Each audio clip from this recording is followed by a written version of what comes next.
It's all good, man. It's all good. Dude, this is dope. I gotta go get a copy of this. You see your picture in there? No, I'm skimming through it. DOS effects. It's right where you tagged it, ain't it, Adrian? Audio too. Oh, overseen by Scott LaRock. They got the place. Wow, look at that. And what a way to start the show, man. Classically. I mean, what a way to start the show. What do you think of this Jam Master Jay event? You know, it's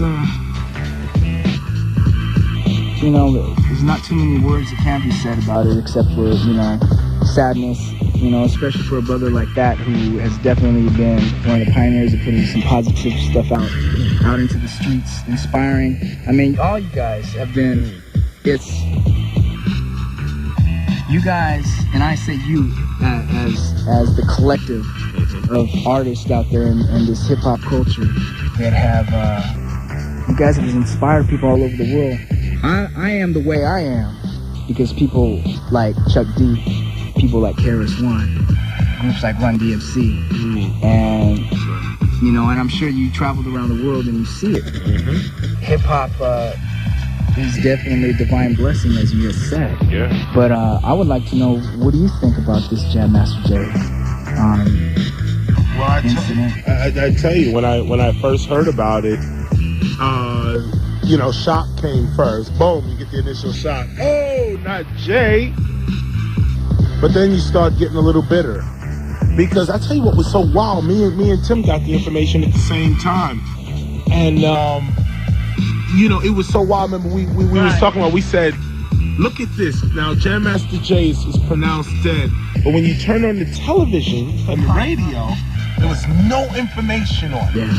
And for like a cool 5-6 hours, the momentum of the sin of this world could not stop.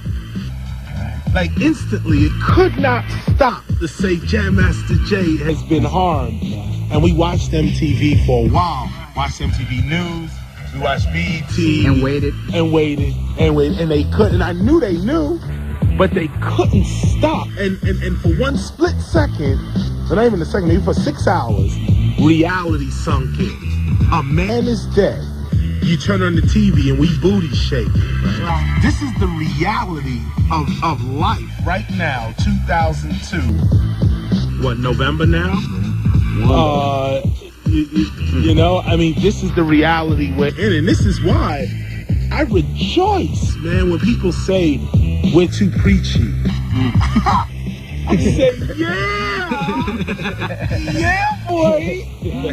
We doing our job. That's right. Yes, we doing our job because here now, you know, we don't want to see incidences like this and people die. I mean, let's just face that. There's a few things I should say also, just from a responsible point of view. Run DMC is not dead. And you know, a lot of the eulogies and the statements heard, at least on mainstream radio and television, it's like as if Run DMC died. Exactly. And DMC and Run are very much alive, and even more, just to take it to a religious level, you know, they're alive in Christ. On top of that, what a way to be prepared for such a situation, and that's what brings me. You know, it brings my mind to the table. The Sneak Attack album was all about this. That's why it was called the Sneak Attack. Be prepared for the unexpected. You know, there's a scene in Indiana Jones, I think it was Raiders of the Lost Ark, where he's on this boat and he's fighting with this guy, obviously a Mason, and he's fighting with this guy on the boat, and the guy says, he says, Indiana Jones, he says, my soul is prepared to die. Is your soul prepared to die? And Indiana thought about it and he was like, no, it wasn't. And he turned the table around because he took him there with the ultimate question. Is your soul prepared to die? And Jam Master Jay, obviously his soul was prepared. And I could say that unequivocally because I worked with him on some soul preparing missions.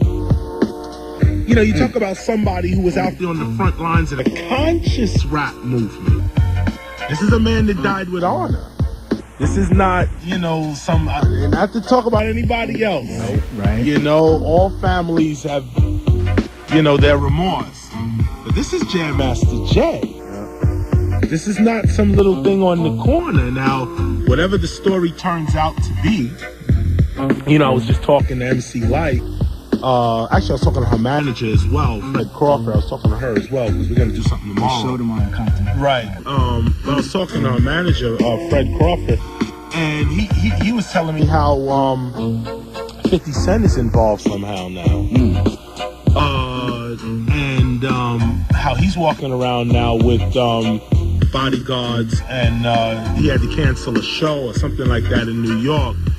And now the rumors are coming out, and now the talk is happening, and whatever the story winds up being, it's gonna point to our immaturity and our disunity as a culture. And also it points to when I say immaturity, what are we grieving if we are not grieving hip hop? It's like people say all the time, hip hop ain't no culture, hip hop ain't no community, hip hop ain't this, hip hop. But here now is an incident that proves hip hop culture. It's sad that it's tragic, but this is an incident that's beyond entertainment. Mm-hmm. Absolutely. Like if hip hop was just about entertainment, Jam Master Jay's death would not have moved our souls. If Jam Master Jay was just a music maker or a guy who made a product, it would not matter. People who make products die every day. I wouldn't have gotten that letter. You would not have got exactly. And that's one of the many I've been on the internet, and people are writing so many things. Exactly. And look at that. People are writing so many people are writing so many things. And that proves the existence of our culture and our community. And also our responsibility to it.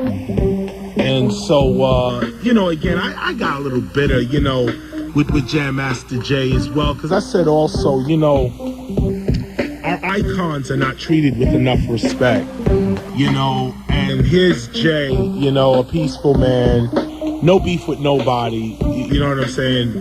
Nobody. And here we are. Run DMC couldn't get their records played on the air. Run DMC still had to beg. It's only people like yourself and myself and a few others. DJs used to throw on Run DMC, and the kids used to be like, "Yo, who's that?" And we'd be like, "Yo, that's Run DMC, kid." And only a few DJs. Now today is Judgment Day.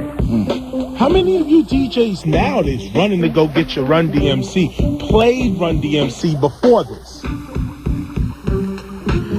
Before the tragedy. See, real DJs can make some noise right now. Real DJs make some noise because you had a Run DMC joint in your entourage, in your mix, and that includes Onyx and the Afro. That's right. So it's I can go on for days with this, but and a hurricane. Yeah, and hurricane. But you made a reference about his soul was prepared to die. I don't know how to deal with this sometimes, because me and some of these brothers in here and sisters, we work in the communities of Watts, East LA, neighborhoods that are just like Queens and Brooklyn and the Bronx, and this stuff happens every day. Mm-hmm. The thing about Jam Master Jay is we knew him.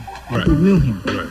And he was recognized that way to be, have a news store, or even us to dedicate a show to him. Yeah. What is our options to deal with this? Do we start preparing this culture, preparing their soul? Because you don't know when the creator is going to take you. Right. But all you can do is begin to walk in the light, etc. But you just said it. You just threw the wrench in at the last minute to walk in the light. There's the answer to your question is more prophetic than it is a straight answer. The true teacher is God. And when you really look at it, really, we're being prepared for something greater than we can even imagine. the only ones who are actually going to be prepared for whatever happens is those who are walking in the light. And this is something I learned when I was very young, is that death is inevitable. Sickness is inevitable. Hurt, like emotional suffering, is inevitable in life. So if these things are inevitable, why not walk a path that empowers you over the traps and the victories of life?